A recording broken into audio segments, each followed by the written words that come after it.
26ویں پارے سے ہوگا. سورہ احقاف سے ابتدا ہے. سورہ احقاف مکی صورت ہے. ہجرت سے پہلے اس کا نزول ہوا.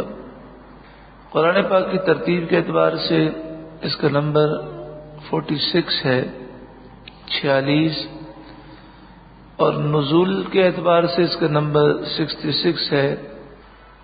اس میں 35 آیتیں ہیں اور 4 رکوع ہے. بسم اللہ الرحمن الرحیم.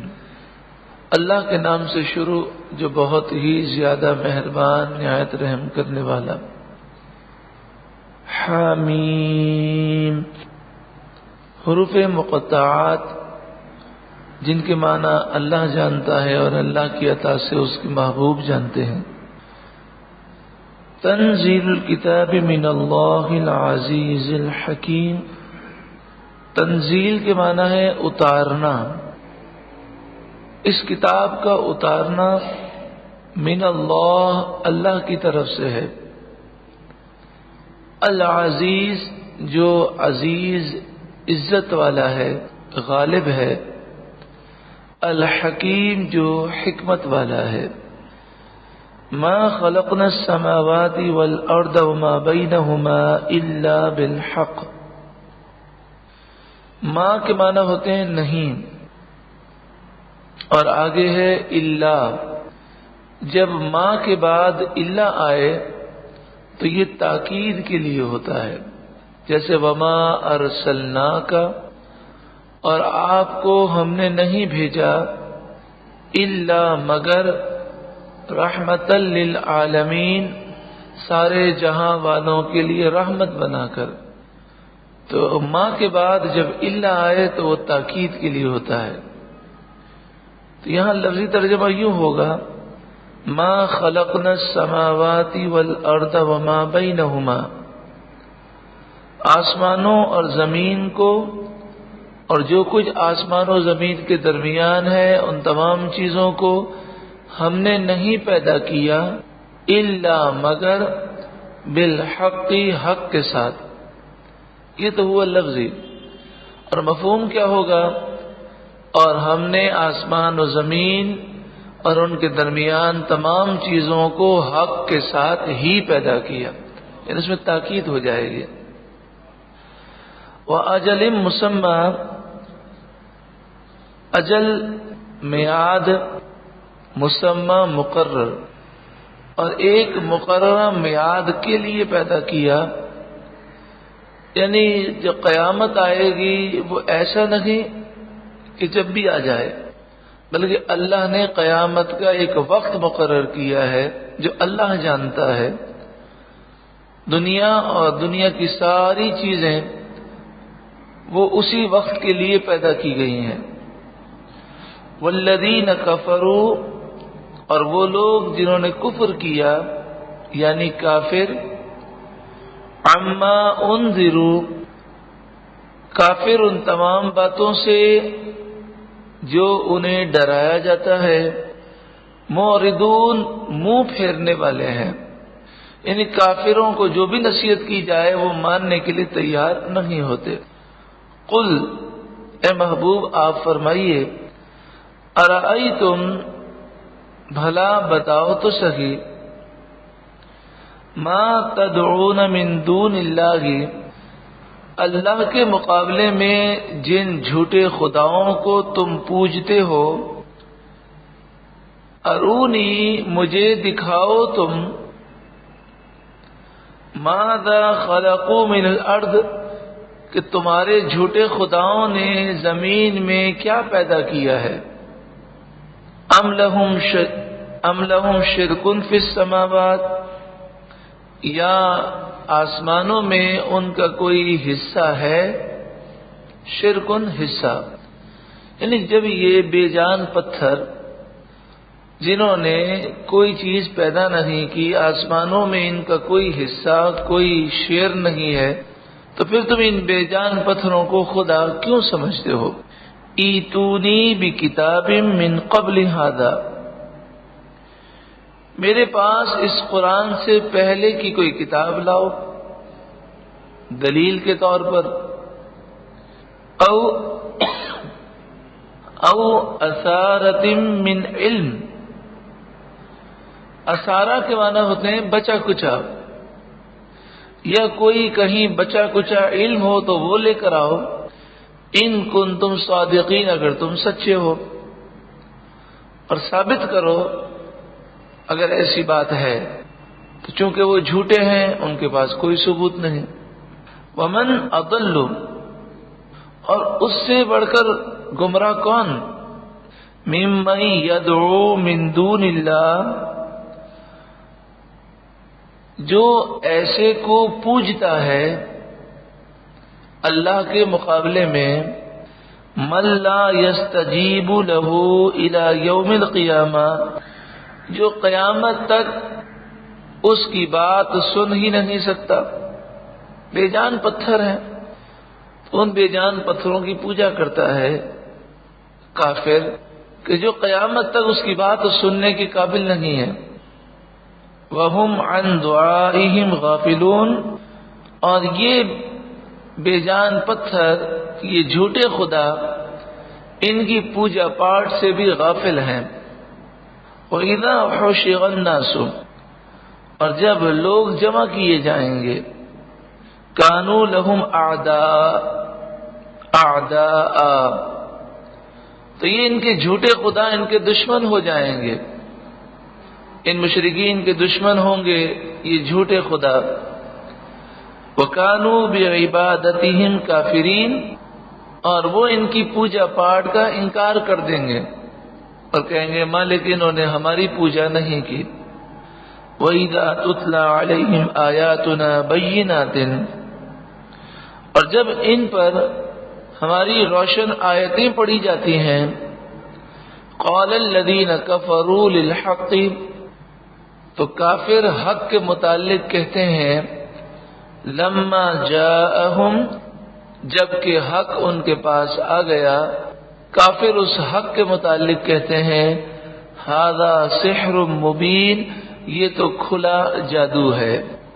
سحر کے معنی جادو، مبین معنی کھلا، تو وہ حق کا کوئی جواب نہیں دے سکتے، تو یہ کہہ دیتے ہیں یہ تو کھلا جادو ہے۔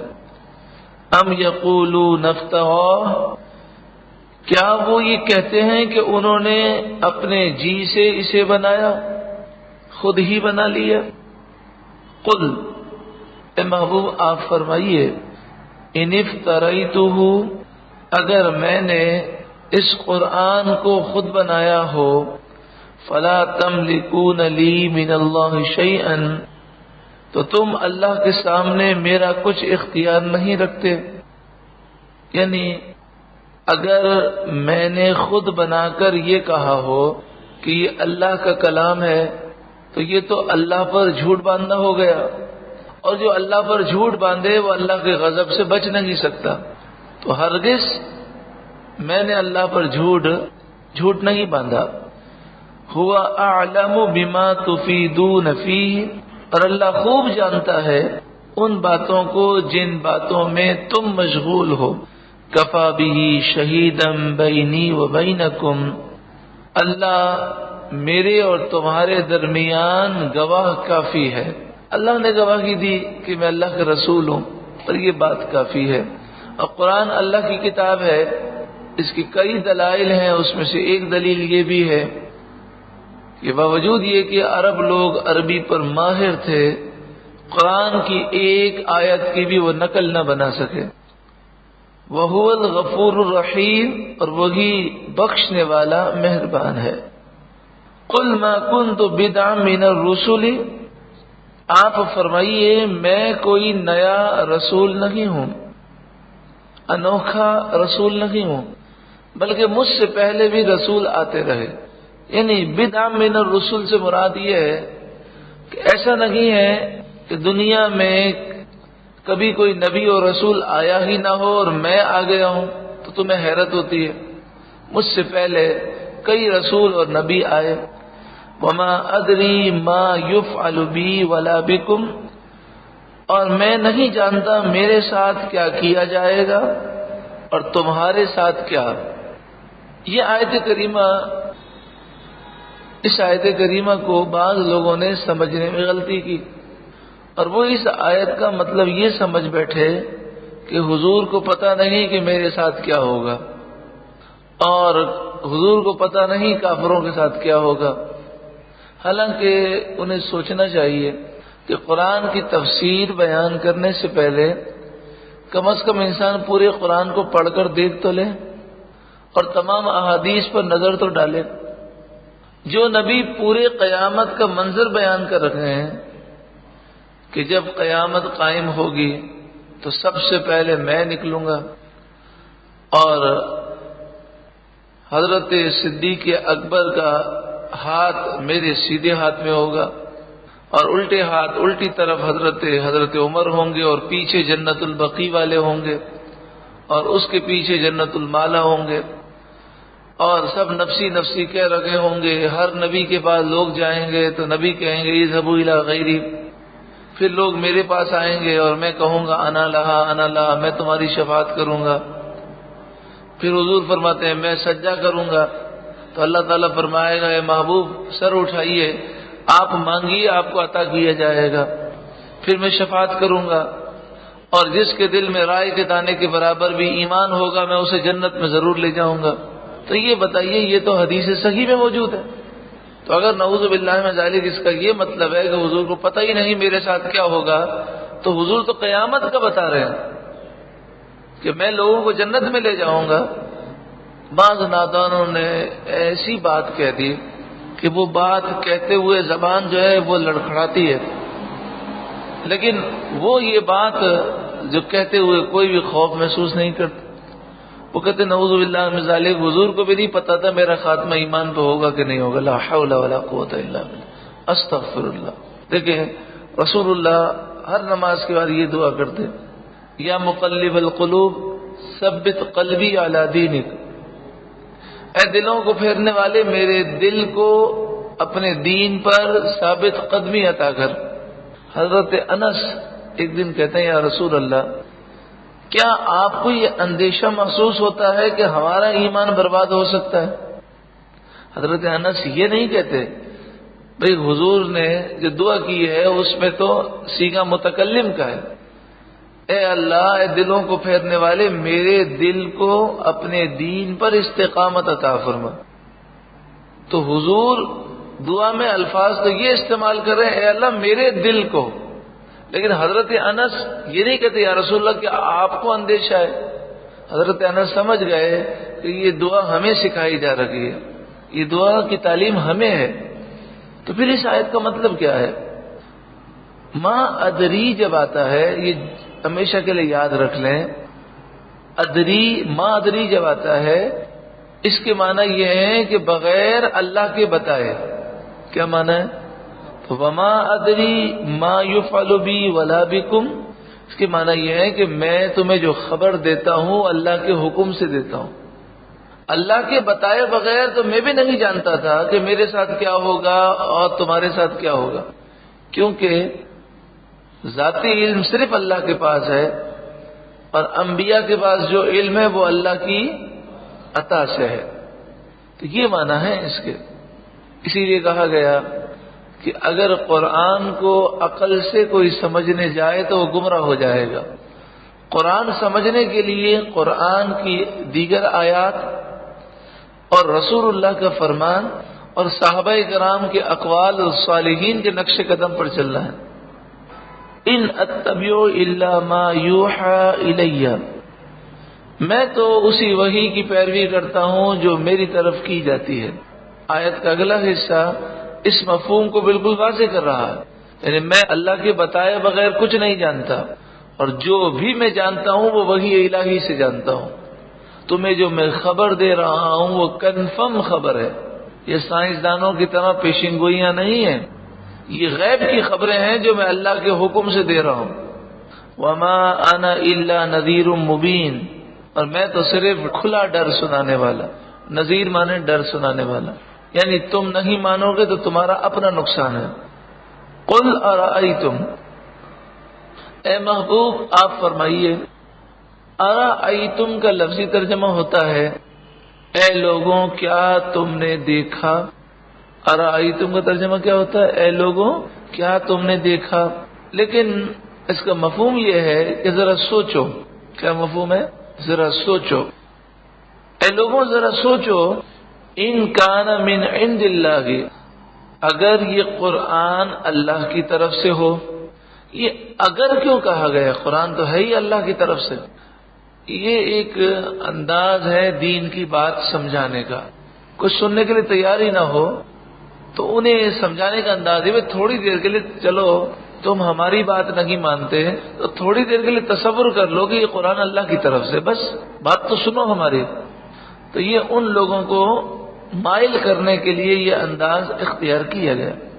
ان کان من عند اللہ، اگر یہ قرآن اللہ کی طرف سے ہے، وکفرتم بہ، اور تم نے اس کا انکار کیا، تو ذرا سوچو کہ تمہارا حشر کیا ہوگا. قرآن کو تو تم نے غور سے سنا ہی نہیں ہے، کبھی سوچا ہی نہیں ہے، سننے کے لیے تیار ہی نہیں ہو. تو اگر یہ اللہ کی طرف سے ہوا اور تم نے انکار کیا تو تمہاری تو تباہی ہو جائے گی. تو کم از کم قرآن پر غور تو کرو. وشہد شاہد من بنی اسرائیل، ہم کسی شخص سے کہیں کہ جناب یہ کام آپ جو کر رہے ہیں یہ غلط ہے، اور ہم اس کو قرآن اور حدیث سنانے جائیں، وہ کہہ رہا ہوں مولیوں کی باتیں بند کرو، یہ ملا پن ذرا چھوڑ دو، مجھے نہیں سناؤ. تو ہم کہیں گے بھائی بات تو سن لو، اگر سمجھ میں آئے تو ٹھیک ہے، سنو تو صحیح. ہو سکتا ہے جو ہم کہہ رہے ہیں وہ صحیح ہو اور تم اللہ کے غضب کا شکار ہو جاؤ. تو یہ ہم کب کہیں گے؟ جب وہ بات سننے کے لیے تیار ہی نہ ہو. پھر ہم اسے کہیں گے دیکھو قرآن میں یہ آیت ہے، حدیث ہے، اور یہ تمہارا کام جو ہے یہ قرآن اور حدیث کے خلاف ہے، تم مخالفت کر رہے ہو. وشہد شاہد من بنی اسرائیل علی مثلہ، اور بنی اسرائیل کا ایک گواہ اس پر گواہی دے چکا، یعنی حضرت عبداللہ بن سلام. یہ یہودیوں کے بہت بڑے عالم تھے، یہودی ان سے بڑے متاثر تھے. حضرت عبداللہ بن سلام ایمان لے آئے تو ایک دن حضرت عمر نے پوچھا کہ آپ ایمان کیسے لائے؟ تو انہوں نے کہا کہ جب میں نے رسول اللہ کا دیدار کیا تب میں حضور کا چہرہ دیکھ کر ہی مسلمان ہو گیا. حضور کا چہرہ دیکھ کر ہی مسلمان ہو گیا.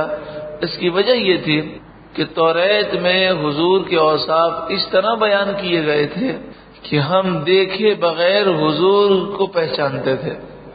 ہم اپنے بیٹے کو، اپنی اولاد کو اتنا نہیں پہچانتے تھے جتنا حضور کو پہچانتے تھے.